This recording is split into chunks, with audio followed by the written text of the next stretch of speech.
Depuis des années, on a des bonnes relations avec Festicap, on a des bonnes relations avec le monde du cinéma burundais, mais en ce moment-là, il y a peu de production. Évidemment, cette année, on aura 8 cinéastes rwandais qui vont en Belgique, le festival Mashariki, qu'on soutient. Ils vont venir avec leur film fin de ce mois, début de mai.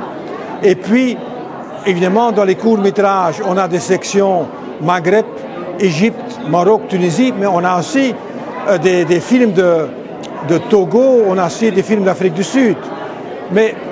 Et puis, on a au moins une dizaine de films qui viennent du Congo-Rwanda. Ça veut dire qu'on a sur 100 films, il y a au moins 10% qui viennent de l'Afrique centrale.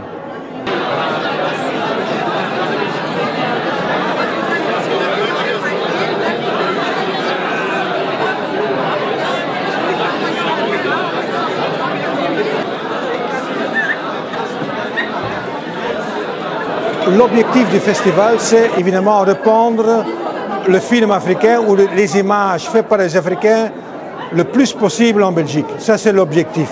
Mais on fait aussi répandre ou diffuser des films qui cassent des stéréotypes, on peut faire la décolonisation, mais qui cassent les stéréotypes et qui donnent la voix et l'image à ceux qui sont presque jamais entendus et vus dans les médias en Belgique en général, ou en Europe même. Et on a besoin aussi de ce contrependant des jeunes gens qui ont une autre vision sur ce qu'on voit dans la société.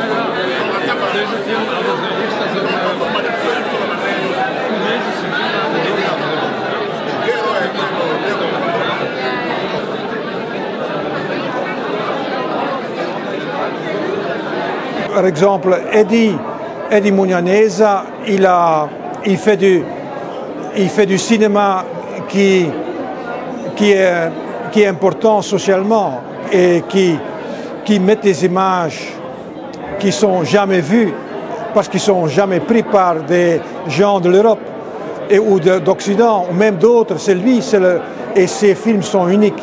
Et par exemple, à ce moment, le festival soutient des cinéastes, jeunes cinéastes burundais qui vivent ailleurs, qui sont des réfugiés. On soutient Vénuste Marongo à Kigali et il est en train de travailler à un nouveau film, un film sur l'histoire des Allemands au Burundi. Je veux dire, on le tient, on le suit, on le soutient et on veut que l'année prochaine il soit ici avec son film.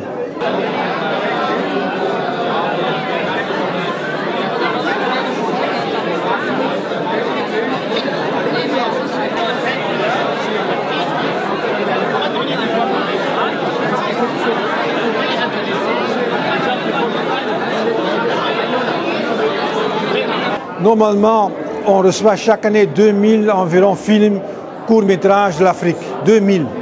Et on fait une sélection d'une trentaine, 15 films fiction, 15 films documentaires. Et l'avantage, c'est qu'il y a un prix de 1000 € pour un court-métrage parfois de 3 minutes.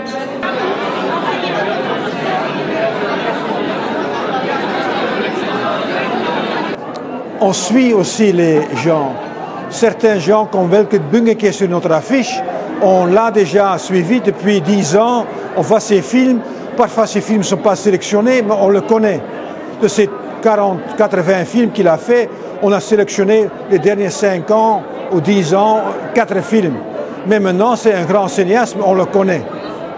Et il vient de Guinée-Bissau. C'est un pays que personne connaît, que personne sait qu'il y a des acteurs. Et nous avons Babatita Saggio et lui qui sont en fait les enfants de notre festival. Chaque film fait par un Africain, honnêtement, qui parle de la vie quotidienne, qui parle de sa manière de voir le monde, c'est déjà un film décolonisé. Parce qu'il montre un monde qui n'est pas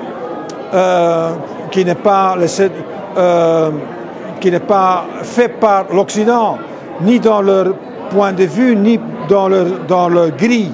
C'est le grille de cinéastes africains, et c'est déjà décolonisé.